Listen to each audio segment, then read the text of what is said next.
ছাত্ৰ-ছাত্ৰীসকল, আজিৰ আমাৰ আলোচনাৰ বিষয় প্ৰতিলোম মৌলকক্ষ ইনভাৰ্চিবল মেট্ৰাইচিছ। আমি ইতিমধ্যে পাই আহিছোঁ যে মৌলকক্ষত 6টা মৌলিক প্ৰক্ৰিয়া প্ৰয়োগ কৰিব পাৰি, তাৰে 3টা শাৰী সাপেক্ষে আৰু 3টা স্তম্ভ সাপেক্ষে। এই প্ৰক্ৰিয়াকেইটাক মৌলিক প্ৰক্ৰিয়া বা ৰূপান্তৰণ বোলা হয়। এতিয়া এই মৌলিক প্ৰক্ৰিয়াকেইটা ব্যৱহাৰ কৰি এটা বৰ্গ মৌলকক্ষৰ প্ৰতিলোম মৌলকক্ষ যদিহে প্ৰতিলোম থাকে তেন্তে উলিয়াব পাৰি। এতিয়া আমি চাম প্ৰতিলোম মৌলকক্ষ মানেনো কি।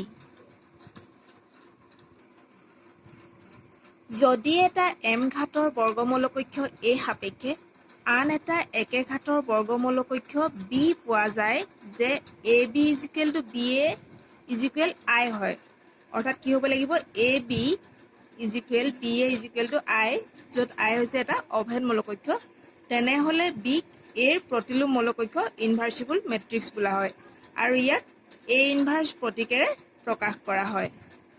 ধৰি পাইছানে তোমালোকে?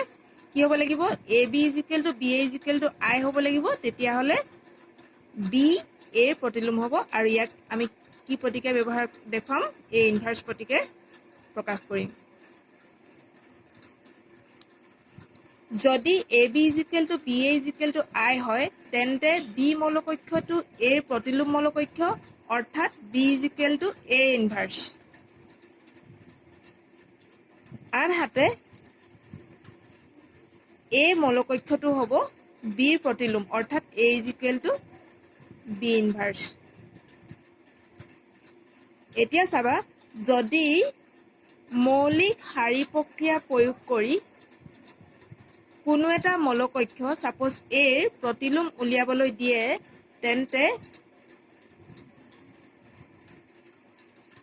a = ia বুলি লিখি লৈ ইয়াৰ দুয়োফালে ক্ৰমাগতভাৱে কিছুমান শাৰী প্ৰক্ৰিয়া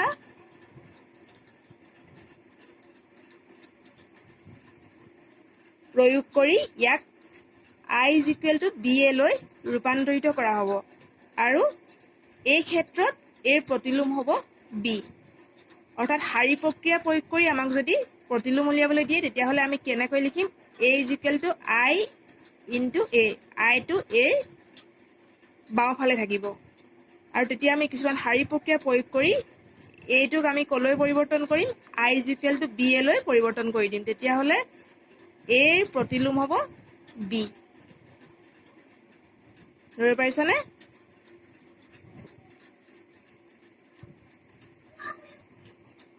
সেইদৰে স্তম্ভ প্ৰক্ৰিয়াৰ সহায়ত যদি আমাক প্ৰতিলোম উলিয়াবলৈ দিয়ে তেতিয়াহ'লে আমি a = a × i বুলি লিখি লৈ আমি শাৰী প্ৰক্ৰিয়া প্ৰয়োগ কৰোঁতে i টো a ৰ লেফ্টত আছিল আৰু এতিয়া স্তম্ভ প্ৰক্ৰিয়াত কি হৈছে i টো a ৰ সোঁহাতে থাকিব বুলি লিখি লৈ ইয়াৰ দুয়োফালে ক্ৰমাগতভাৱে স্তম্ভ প্ৰক্ৰিয়া কিছুমান প্ৰয়োগ কৰি ইয়াক আমি i = a b লৈ ৰূপান্তৰিত কৰিব লাগিব।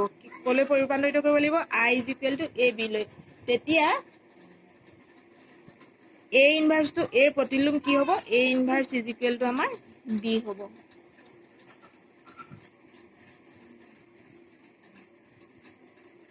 ধৰিব পাৰিছানে তোমালোকে? এই যে মই অলপ আগত কৈ আহিছোঁ যে যদিহে প্ৰতিলোম মৌলকক্ষ থাকে, মই কৈছিলোঁ যদি প্ৰতিলোম উলিয়াবলগীয়া মৌলকক্ষটোৰ যদিহে প্ৰতিলোম থাকে, ইয়াৰ অৰ্থ হৈছে আটাইবোৰ বৰ্গ মৌলকক্ষৰ প্ৰতিলোম নাথাকিবও পাৰে।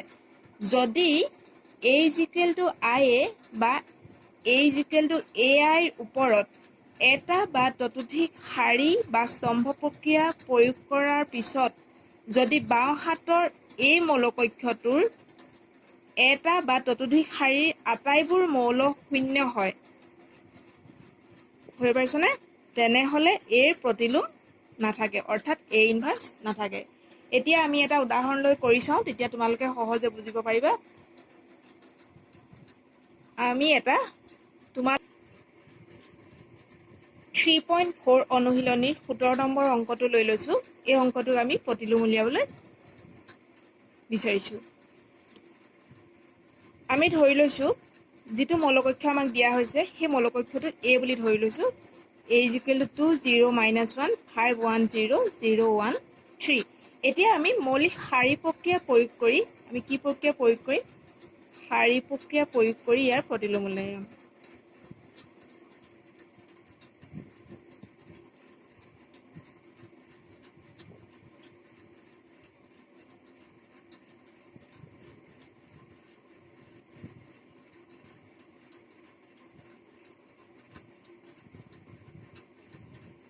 শাৰী প্ৰক্ৰিয়া প্ৰয়োগ কৰি আমি ইয়াৰ প্ৰতিলোম উলিয়াবলৈ চেষ্টা কৰিম। শাৰী প্ৰক্ৰিয়া প্ৰয়োগ কৰিবলৈ আমি কৈ আহিছিলোঁ যে আগতে আমি প্ৰথমতে কি মই কৈ আহিছিলোঁ, A is equal to I A বুলি ধৰি ল'ব লাগিব। আইটো এ লেফ্টত থাকিব লাগিব, বাওঁহাতে থাকিব লাগিব। তেতিয়াহ'লে আমাৰ কি হ'ব, আই ইজ ইকুৱেল টু আমি এনেকুৱা এটা ফৰ্মলৈ ইয়াক লৈ যাব লাগিব, আই is equal to B A লৈ। যদি বি এ লৈ নিব পাৰোঁ তেতিয়াহ'লে এই বিটোৱেই হ'ব এৰ প্ৰতিলোম, অৰ্থাৎ A inverse is equal to B হ'ব। এতিয়া এৰ ভেলুখিনি মই পুট কৰি দিলোঁ। এ কি আছিলে 20 - 1 510 013। আই হৈছে যিহেতু ই এটা 3/3, এইটো এটা 3/3 মৌলকক্ষ, গতিকে আমি 3/3 এটা অভেদ মৌলকক্ষ লৈ ল'লোঁ 100001001। এইটো আমাৰ একে থাকিব। যিহেতু শাৰী প্ৰক্ৰিয়া প্ৰয়োগ কৰোঁতে আমি লেফ্টত আই is equal to B A লৈ পৰিৱৰ্তন কৰিব লাগিব, গতিকে এই টাৰ্মখিনি আমি আই বনাব লাগিব। যিহেতু শাৰী প্ৰক্ৰিয়া প্ৰয়োগ কৰিছে, গতিকে প্ৰথম শাৰীৰ প্ৰথম মৌলটো আমি 1 বনাম, আই হ'বলৈ 1 হ'ব লাগিব। তাৰপিছত দ্বিতীয় শাৰীৰ প্ৰথম মৌলটো 0 হ'ব লাগিব, তাৰ পিছৰ মৌলটো হ'ব লাগিব 0। এইটো আমাৰ 0 অলৰেডি হৈ আছে। তাৰপিছত প্ৰথম শাৰীৰ দ্বিতীয় মৌলটো 0 বনাম, তাৰপিছৰটো 1, আৰু তৃতীয় শাৰীৰ দ্বিতীয় স্তম্ভৰ মৌলটো আমাৰ 0 বনাব লাগিব। একেদৰে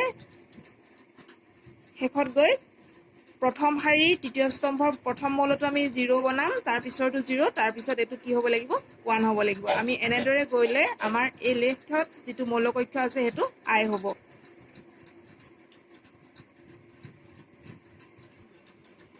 এতিয়া মই কৈছিলোঁ যে প্ৰথম শাৰীৰ প্ৰথম মৌলটো 1 কৰিব লাগিব ইয়াক অভেদ মৌলকক্ষ বনাবলৈ হ'লে। গতিকে ইয়াত যিহেতু 2 আছে, গতিকে এই শাৰীটোত মই শাৰী প্ৰক্ৰিয়া প্ৰয়োগ কৰি 1 বনাবলৈ হ'লে এই শাৰীটোক মই এটা 2ৰে ডিভাইড কৰিব লাগিব, তেতিয়া 1 হৈ যাব। গতিকে প্ৰথম শাৰীত মই কি এপ্লাই কৰিম, R1 মিনছ প্ৰথম শাৰীত R1/2, অৰ্থাৎ হাফ অফ R1, হাফেৰে ইনটু কৰি দিম। হাফেৰে ইনটু কৰি দিয়াৰ লগে লগে এইটো মোৰ 2 × 1/2, গতিকে এইটো 1 হ'ল। এইটো 0ৰ লগত 1/2 কৰিলে 0 হ'ব, আৰু -1ৰ লগত 1/2 মাল্টিপ্লাই কৰিলে -1/2। যিহেতু মই অকল প্ৰথম শাৰীতহে এপ্লাই কৰিছোঁ, গতিকে দ্বিতীয় শাৰী আৰু তৃতীয় শাৰী মোৰ ছেম থাকিব। একেদৰে সোঁহাতৰ মৌলকক্ষটোতো মই 1/2ৰে ইনটু কৰিব লাগিব, 1ক কৰিলে 1/2, এই দুটা 0 হ'ব, বাকী দ্বিতীয় শাৰী আৰু তৃতীয় শাৰী একে থাকিব। ধৰি পাৰিছেনে তোমালোকে? এতিয়া মোৰ নেক্সট কামটো কি আহিব, এই 5টোক মই 0 বনাব লাগিব। 5টোক 0 বনাবলৈ হ'লে মই দেখিলোঁ যে ইয়াত মোৰ দ্বিতীয় শাৰীৰ মৌল, প্ৰথম শাৰীটোত প্ৰথম মৌলটো 1 আছে। মই যদি R2ৰ পৰা 5 × R1 কৰি দিওঁ, অৰ্থাৎ ইয়াক 5ৰে মাল্টিপ্লাই কৰি R2ৰ পৰা তাক মাইনাছ কৰি দিওঁ, তেতিয়াহ'লে এই টাৰ্মটো মোৰ 0 হৈ যাব। তেতিয়াহ'লে মই কি এপ্লাই কৰিম, এবাৰ R2 - 5R1 কৰি দিম। তেতিয়া মোৰ প্ৰথম টাৰ্মটো কি হৈ যাব, 1 হ'ব। যিহেতু মই R1ত একো এপ্লাই কৰা নাই, অকল R2তহে এপ্লাই কৰিছোঁ, গতিকে R1টো ছেম থাকিব। R2ত মোৰ এইটো R2 - 5R1 কৰি দিয়াৰ লগে লগে মোৰ এই টাৰ্মটো 0 হৈ গ'ল, আৰু নেক্সট টাৰ্মটো মোৰ 1 হ'ব। যিহেতু তাত মোৰ কি আছিলে 1 - 5 × 0, গতিকে এইটো ৰিজাল্টটো 1 আহিব। নেক্সট টাৰ্মটো আহিব 0, ইয়াত মই চাম 0 -5/2, -5/2, চ' গতিকে মোৰ ৰিজাল্টটো কি হ'ব 5/2 হ'ব। গতিকে এইটো 5/2 হ'ব। একেদৰে মই ইয়াতো মই যদি কৰোঁ, এইটোৰ পৰা এইটো মাইনাছ কৰি দিয়াৰ লগে লগে মোৰ -5/2 হ'ল, এইটো 1 থাকিব, আৰু নেক্সটটো 0। বাকী তৃতীয় শাৰীত মই একো পৰিৱৰ্তন কৰা নাই, গতিকে তৃতীয় শাৰীটো মোৰ একে থাকিব। এতিয়া মোৰ নেক্সট কামটো আছিলে তৃতীয় শাৰীৰ প্ৰথম মৌলটো 0 কৰা। ই যিহেতু অলৰেডি 0 হৈ আছে, গতিকে ইয়াক আমি একো এতিয়া পৰিৱৰ্তন নকৰোঁ তেতিয়াহ'লে আমি চাম এইবাৰ দ্বিতীয় স্তম্ভলৈ যাম প্ৰথম শাৰীৰ প্ৰথম মৌলটোলৈ যাম ইয়াক আমি 0 কৰিব লাগে ই অলৰেডি 0 হৈ আছে তাৰ পিছৰ মৌলটো 1 কৰিব লাগে ইও অলৰেডি 1 হৈ আছে এতিয়া আমাৰ এই মৌলটো তৃতীয় শাৰীৰ দ্বিতীয় স্তম্ভৰ মৌলটো আমি কি কৰিব লাগিব ইয়াক 0 বনাব লাগিব এতিয়া আমাৰ তৃতীয় শাৰীত আমি এপ্লাই কৰি দিলে হ'ব তৃতীয় শাৰীত যদি মই এই ইয়াতো 1 আছে মোৰ ইয়াতো 1 আছে মই তৃতীয় শাৰীৰ পৰা দ্বিতীয় শাৰীৰ মৌলটো মাইনাস কৰি দিওঁ তেতিয়াহ'লে 1 - 1 0 হৈ যাব গতিকে মই এটো কি এপ্লাই কৰিম r3 minus r2 কৰি দিম r1 ত একো পৰিৱৰ্তন কৰা নাই একে থাকিব r1 ৰ মৌলবোৰ r2 ৰ মৌলবোৰ একে থাকিব কেৱল r3 ত এটো মই 1 - 1 কৰি দিয়াৰ লগে লগে এই টাৰ্মটো 0 হৈ যাব 3 - 5/2 কৰি দিয়াৰ লগে লগে মোৰ কি হ'ব 3 - 5/2 ৰিজাল্টটো মোৰ কি ওলাব 6 - 5 1/2 গতিকে এই টাৰ্মটো হ'ব 1/2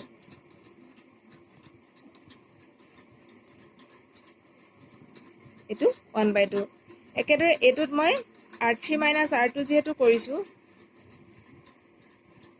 0 minus of minus 5/2 5/2 0 - 1 -1 1 - 0 1 এতিয়া মোৰ ইয়াৰ পিছত মই কি কৰিম সাধাৰণতে মই এই শেষৰ মৌলটো মই 1 কৰিবলৈ চেষ্টা কৰিম ইয়াক যেহেতু মই অভেদ বনাব লাগিব এই মৌলকেইটা আমাৰ 1 হ'ব লাগিব গতিকে মই ইয়াক 1 বনাবলৈ চেষ্টা কৰিম ইয়াক 1 বনাই দিয়াৰ লগে লগে বাকি মৌলকেইটা আমাৰ 0 বনাবলৈ বেছি সহজ হ'ব ইয়াক 1 কৰিবৰ কাৰণে আমি কি কৰিব লাগিব ইয়াত যেটো 1/2 আছে গতিকে এই তৃতীয় শাৰীৰ মৌলটোক 2 ৰে মাল্টিপ্লাই কৰি দিলে আমাৰ এই মৌলটো 1 হৈ যাব ই যেহেতু 2 ৰে মাল্টিপ্লাই কৰোতে আকৌ আমি চাব লাগিব বাকি কেইটা যাতে হলনি নহয় বাকি আমি দেখিছো 2 ৰে মাল্টিপ্লাই কৰিলেও বাকি কেইটা হলনি নহয় গতিকে ইয়াক মই 2 ৰে মাল্টিপ্লাই কৰি দিম r3 2 * r3 কৰি দিয়াৰ লগে লগে মই দেখিলো এই মৌলটো 1 হৈ গ'ল বাকি কেইটা মই r1 r2 একো হলনি কৰা নাই একে আছে এতিয়া মই r3 ক মই 2 ৰে ইয়াক 2 ৰে কৰিলে এটো 2 * 5/2 5 থাকিব এটো -2 এটো 2 আহিব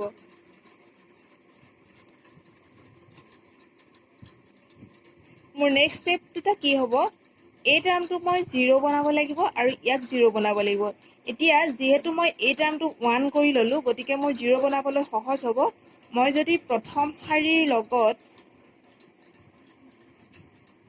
তৃতীয় শাৰীক হাফেৰে ইনটু কৰি প্লাস কৰি দিওঁ তেতিয়াহ'লে এই দুটা মোৰ 0 হৈ যাব একেদৰে দ্বিতীয় শাৰীৰ লগত দ্বিতীয় শাৰীৰ পৰা তৃতীয় শাৰীক 5/2 ৰে ইনটু কৰি যদি মই মাইনাস কৰি দিওঁ তেতিয়াহ'লে মোৰ এই টাৰ্মটো 0 হৈ যাব তেতিয়াহ'লে মোৰ নেক্সট স্টেপটো আহিব